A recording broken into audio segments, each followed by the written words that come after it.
সলাতুত তাসবিহ আদায়ের নিয়ম কিতাবে দুই ধরনের এসেছে।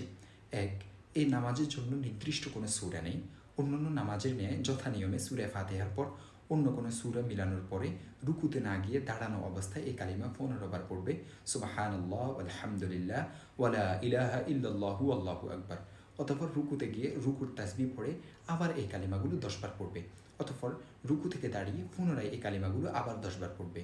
তারপর সেজদায় গিয়ে সেজদার তাসবিহ পড়ে আবার এই কালিমাগুলো 10 বার পড়বে। প্রথম সেজদা থেকে উঠে বসবে, বসা অবস্থায় পুনরায় এই কালিমাগুলো 10 বার পড়বে। অতঃপর দ্বিতীয় সেজদায় গিয়ে পুনরায় 10 বার পড়বে। দ্বিতীয় সেজদা থেকে উঠে বসে আবার 10 বার পড়বে। এভাবে এক রাকাতে তাসবিহ 75 বার হবে। প্রত্যেক রাকাতে এই নিয়মে তাসবিহ পড়বে। এভাবে 4 রাকাতে তাসবিহ হবে 75 গুণ 4, মোট হবে 300। এই নামাজকে সালাতুত তাসবিহ বলা হয়। দেখতে পারেন মিশকাত 1 নং খণ্ড 117 নং পৃষ্ঠা, আবু দাউদ 1 নং খণ্ড 184 নং পৃষ্ঠা, বেহেশতে যাওয়ার 2 নং খণ্ড 31 নং পৃষ্ঠা।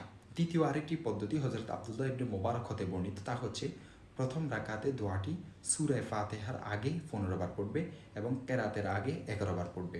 এই সূরাতে দ্বিতীয় সিজদার পরে বসে যে 10 বার পড়ার কথা প্রথম নিয়মে উল্লেখ করা হয়েছে তার কোনো প্রয়োজন পড়বে না, বরং দ্বিতীয় সিজদাতেই 75 বার শেষ হবে। দ্বিতীয় এই সূরাটি হযরত আব্দুল্লাহ ইবনে জাফর সূত্রে বর্ণিত। এই নামাজ দ্বারায় সব ধরনের গুনাহ মাফ হয়ে যায়।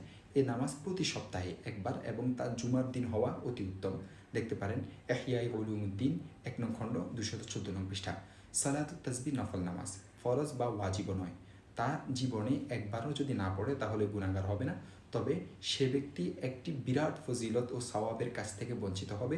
এই জন্য নবী সাল্লাল্লাহু আলাইহি ওয়াসাল্লাম জীবনে একবার হলেও পড়ার জন্য বলেছেন। কোনো নফল নামাজ জামাতের সাথে আদায় করার জন্য ডাকাডাকি করা, এটি হানাফি মাযহাব মতে মাকরুহ।